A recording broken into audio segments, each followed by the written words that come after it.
આત્મજ્ઞાનીને સાહેબંદગી સૌને હું સાહેબંદગી કરું છું. સદગુરુ સાહેબ આત્મા અને પરાત્મા સંતો અને મહાનપુરુષો જે કાંઈ આત્મને જેણે ઓળખાણ કરી છે એની મારી પાસે સાહેબ કબીર બોલ્યા છે. હવે આત્મ જ્ઞાન બિન સબ કોઈ ભટકે કોઈ મથુરા કોઈ ખાસે. કારણ કે જો આત્માનું જ્ઞાન નથી એટલે બધે ફરવા જવું પડે છે ને ભાઈ. જ્યાં સુધી પોતાનો આત્મા જેને જાણ્યો નથી ત્યાં સુધી બધાને ફરવા ભટકવા જવું પડે છે. પોતાનો જે આત્મા જણાઈ જાય એ જ પરમાત્માનો સ્વરૂપ છે. એક આત્મા છે એ જ એક હંસ છે અને એ પરમાત્માનો હંસ છે અને એ પરમાત્મા ભેગા છે નહીં. પણ આત્મા જાણવું, નરસિંહ મહેતા કે જ્યાં સુધી આત્મા તત્વ જાણ્યું નહીં ત્યાં સુધી સાધના સર્વે જૂઠી. આત્મા એટલે એક આજે એકેય ઠામ ખાલી નથી. આજે પરમાત્માનો વાસ હર કોઈ વાસન ઠામમાં છે. કોઈ એવું શરીર નથી કે ભાઈ આ પ્રાણીમાં નથી, એમ સર્વમાં વ્યાપક છે આત્મા.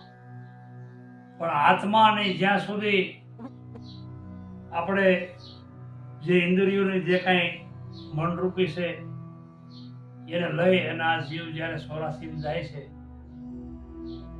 જ્યાં સુધી આત્મા નહીં થતી એ પોતે આત્માને જાણતો નથી ત્યાં સુધી એની માટે સ્વરાશી છે.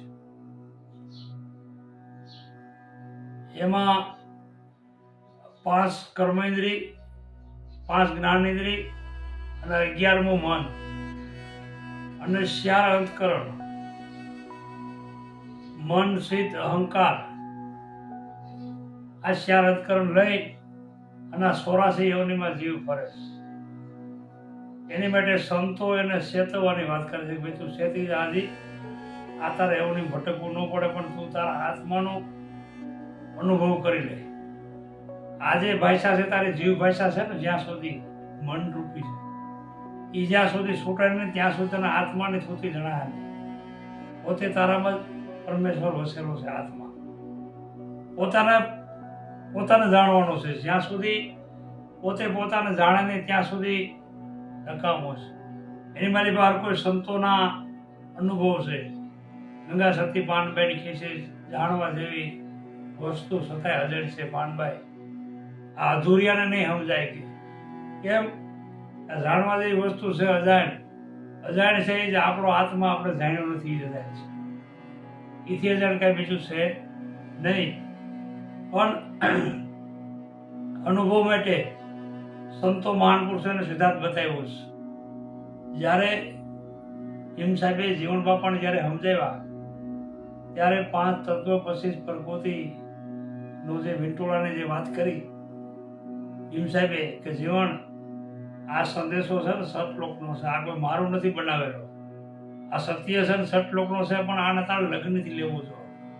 કેમ કે હવે આ જે વાત છે જે આમાં 5 તત્વો 3 ગુણ છે ને પછી છે ને લે વિચારી મથન કરે એના મૂળનું એમાં એક તત્વ લે તારી.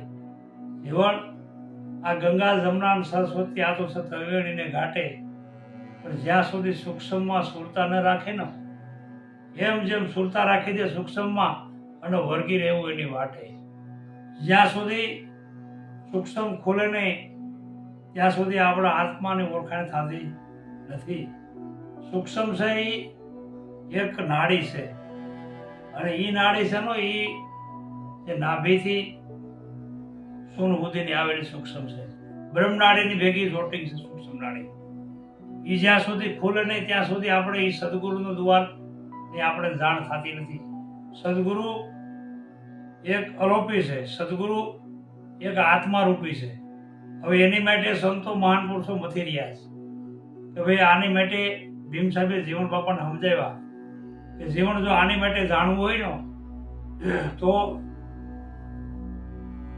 આમાં નુરત સુરતની સાધના છે. આ તો પ્રેમ જનીને પાવે, અંધાર પડી જાય અંતરનું દૂર નજરોમાં આવે. જીવન આ વાત એમ છે બરાબર, પણ મથન કરવાનું છે ના મૂળ એમાંથી એક તત્વ લેવાનું છે તારે. તો આ સમજા ને સમજાય નહીં. અણી અગર બોરે ઘેરો રમતા રામા અને એનુંથી નિરપોતું સદગુરુ ઉભા સામા. જીવન અધર તો જણકારા સુઈ રહ્યા કરણીને વાજા વાગે. સુરતા ધરી જો તમે સાંભળો નો તો ધૂન એની ગગનમાં ગાજે. આ સંદેશો સતલોકનો કા ભીમ સાહેબે ભેજો. જીવન તમે લગીનથી લેજો. જ્યાં સુધી લગ્ન ન હોય આપણામાં ત્યાં સુધી આપણા આત્માની અનુભૂતિ આપણે થતી નથી. આત્માને આપણે કોઈ જાણી શકતા નથી. કેમ કે એ પ્રકારની લગ્ન હોવી જોઈએ. લગ્ન લાગ્યા વિના પાળ ન પોષે જીવ પરલે હો જાય. ગુરુ છે લગ્ન કઠીને મેરે ભાઈ. સંતો મહાન પુરુષો લગ્ન લગાવીશ. જેમ લગ્ન લાગી છે જેને એની માટે આ વસ્તુ લાગુ પડી છે. એમ સાહેબ કબીર કે છે આંબો મોયો કે મારા સદગુરુને દ્વારે સાહેલી આંબો મોર્યો. આ આંબો અષ્ટકમળ ધરેથી ઉપનો બસ એની ડાયરી ગયું ગગન મોજાર. સાહેલી મોરી આંબો મોર્યો. એ કે આ આંબાનો રસ તીખો અને અતિ કડવો ઘણો. આ તો કોઈ વિરલાને સુવાયો. સાહેલી મોરી આ આંબો મોર્યો. આંબો ને અષ્ટકમળ ધરેથી ઉપનો જેની ડાયરી ગયું ગગન મોજાર. જેને પતે પતે તો અણી જશે. આ આંબો મોર્યો સાહેલી. સાહેબ કબીર આજે આત્મા રૂપી દેહ રૂપી એને આંબાની વાત કરી છે. પણ એ જ્યારે લાગુ પડે આ ત્યારે વાત સંતોષ કરી છે. એમ જે લગ્ન છે એ આપણે જેની લગ્ન ન લગાડી ત્યાં સુધી આત્મા તત્વ આપણે ગણાયા નહીં. લગ્ન લાગી જાય આપણામાં એટલે એક એને આજે પ્રાપ્ત થાય છે આત્મા રૂપી. આ જ્યારે સંકલ્પ ને વિકલ્પ ત્યાં બંધ થઈ જાય છે ત્યારે પછી એને એક આત્મા રૂપી અનુભવમાં આવે છે. અને એ સંતો મહાન પુરુષો અનુભવ આત્માનો કર્યો છે. એટલે એની માલિપા આત્મા એક પરમાત્માનો અંશ છે. એ જે પરમાત્માનું સ્વરૂપ છે. આત્મા અને પરમાત્મા બે અને એક છે, કોઈ જુદું નથી. પણ જ્યાં સુધી આપણને જણાય નહીં ત્યાં સુધી આપણને ખબર નથી. એટલે સંતો મહાન પુરુષો કહે છે કે ભાઈ આત્મા તત્વ જેને જાણ્યો એને પછી જાણવાનું રહે નહીં બીજું કાંઈ. કારણ કે આત્મા છે એ જણાઈ ગયો એટલે વાત થઈ ગઈ પૂરી. હર કોઈ સંતો મહાન પુરુષો ત્યાંથી વાત કરી. રવિ સાહેબ બોલ્યા છે કઠણી અને બકની તો સર્વે છૂટી ગયો મારા કોના ગાવા રહ્યા ગીત. પોરણ હારો તો કે માય ખોવાનો આપેથી રિયા આબે એવો પારો કરી તો થઈ ગયું પાણી હતું એમ થયું ખરી. આવો પ્યાલો મારા ગુરુ પાયો. આવો પ્યાલો કે મારા ગુરુ પાયો. મૂંગે હાકર ગરી ગરામાં સમજ સમજ મન મુસ્કાય. કહે રસકુ વરણ આ તો વસ્તુ વણી છે જીભાઈ. આ ઘટો ઘટ બોલે. સંતો મહાન પુરુષો જ્યાં સુધી આત્માને જાણ કરી છે જાણ્યા છે એના આત્માને એને આ વાત કરી છે. એટલે રવિ સાહેબ બોલ્યા કે ભાઈ પડે બૂંદ અને પ્રગટ મન ભાંગે. પડે બૂંદ પ્રગટ મન ભાંગે. વર્ષેરીઓ નયન કમલ કી માય. દેહ પડી જાય પાંચ તત્વોનો તો અણસતા રવિદાસ. આ આત્મા નિરપો છે નિર્વાણી હાથ. જેને આત્મા નિરપો છે એને આ વાત કરી છે કે નિર્વાણી આત્મા નાદ બુદ્ધ ભયું બિંદુ મેં બિંદુ નિરંતર સમાય. આત્મા નિરપો છે નિર્વાણી આત્મા. આજે સંતોએ આત્મા નિરપો છે એને આ વાત કરી છે. નાદ બુદ્ધ ભયું બિંદુ મેં બિંદુ નિરંતર સમાય. આત્મા હોય તો નિર્વાણી આત્મા. પડે બુદ્ધ પ્રગટ મન ભાગે. વર્ષેરીઓ નયન કમલ કી માય. દેહ પડી જાય પાંચ તત્વોનો તો અણસતા રવિદાસ. આત્મા નિર્ભા નિર્વાણી આત્મા. આત્મા છે એ પણ પરમાત્માનો અંશ છે. એક શરીરથી પણ પર છે. એને હર કોઈ સંતોએ કીધું ભાઈ ગુરુનો દેશ પિંડ અને બ્રહ્માંડથી પર છે. એટલે પર એટલેનું કારણ છે કે અહીંયા 52 અક્ષરનો જે દેહ છે ને એ અહીંયા વિરામ પામી જાય છે, એ મટી જાય છે. અને જ્યારે સદગુરુ મુખેનો જન્મ થાય ને એટલે એની સર્વાણી સ્વીટા પછી સદગુરુ મુખે જન્મ થાય એટલે એનો બીજો જન્મ થાય છે.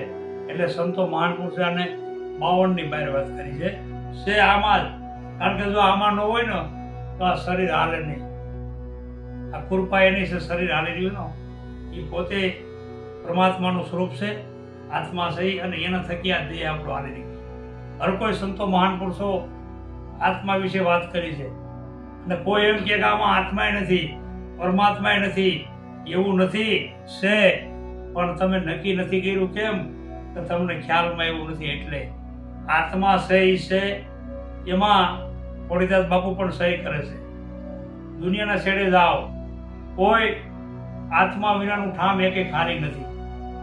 સર્વે પ્રાણી, મૂંગા પ્રાણી, હર કોઈ પ્રાણી આત્મા તત્વ એમાં રહેલું છે, પણ એનો ભેદ જાણવો થોડોક મુશ્કેલ છે. એટલે એની માટે આત્મા જે પરમાત્મા રૂપી આપણામાં સ્વરૂપ છે, એનો હંસ છે, એ આત્મા રૂપી છે, એ આપણામાં પણ રહેલો છે. પણ જ્યાં સુધીની પારખ કોઈ અનુભવમાં કોઈને આવ્યું નથી, એટલે આ કોઈને સમજાણું નથી. કારણ કે આપણામાં આત્મા રહેલો છે. જો આ દેહમાં ન હોય તો આ શરીરને ભાઈ તમે અનાજ ખાવ છો, લોહી કોણ બનાવે છે? શ્વાસાની જે ક્રિયા બતાવી સંતો મહાન પુરુષોએ, તો ભાઈ આ હલન ચલન આમાં કોણ કરે છે? પ્રસારણ કોણ કરે છે? કેમ કે તમામ જે ક્રિયા છે એ છે સદગુરુ જે આત્મા રૂપી, પ્રાણ રૂપી એ વાયુ દ્વારા પણ હાથોથી શરીરની થાય છે કેળવણી. અનાજમાંથી પણ લોહી બનાવે છે, અને તમામ સાધનોને પોષણ આપે છે. પિત્તીઓના હૃદયને ભાઈ નસે નસમાં એનું લોહી છે, નાના મગજમાં, મોટા મગજમાં એ ચડાવે છે. તો એ ભાઈ સદગુરુની કૃપા છે, એ જ આત્મા છે. આ એના થકી જ આ બધું હાલી રહ્યું છે. આટલું કરી અને હું વિરમું છું, અને આજકાલે બીજા વિડીયોમાં મળીશું. નિસ્વરૂપ વિશે આપણે અનુભવ જાણ કરીશું. માણસને કાંઈ પણ કોઈને પ્રશ્ન હોય તો લખજો આમાં, અને અમે એનો જવાબ પણ કરી આપીશું એવી અમારે અપેક્ષા છે. સાહેબ બંદગી.